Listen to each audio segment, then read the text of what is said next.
આવ્યું છે અને એવું તો શું બન્યું કે રાત્રે 1:30 વાગે તેમને ઈમેલ કરવો પડ્યું। ઈમેલ દ્વારા તેમણે રાજીનામું છે તે વિધાનસભા અધ્યક્ષને સોંપ્યું છે, પરંતુ જે પ્રમાણે નિયમોની વાત કરવામાં આવે ત્યારે તેમણે વિધાનસભા અધ્યક્ષનો સમય માંગવો પડે છે અને રૂબરૂ જઈને રાજીનામું સોંપવું પડે છે।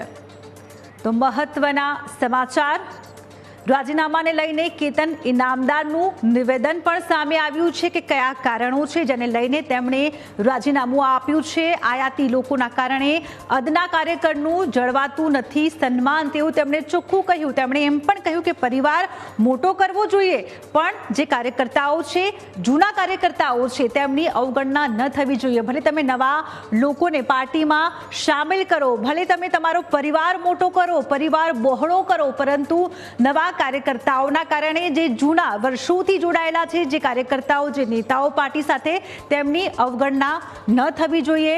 તેમનું માન સન્માન છે તે જળવાવું જોઈએ અને આ જ તેમનો મુદ્દો રહ્યો છે। તેમણે કહ્યું કે હું મારા આત્માનો અવાજ સાંભળું છું અને ત્યારબાદ આ રાજીનામું આપું છું। મહેરબાની કરીને અમારું રાજીનામું સ્વીકારજો। તો કેતન ઇનામદારનું શું કહેવું છે, અમે આપને સંભળાવીએ। ભારતીય જનતા પાર્ટીનો હું નાનો કાર્યકર્તા છું, પદનો કાર્યકર્તા મારા વિસ્તારની અંદર છું અને મારા પાર્ટીના એક કાર્યકર્તાઓ મારી સાથે પારિવારિક સંબંધ ધરાવે છે।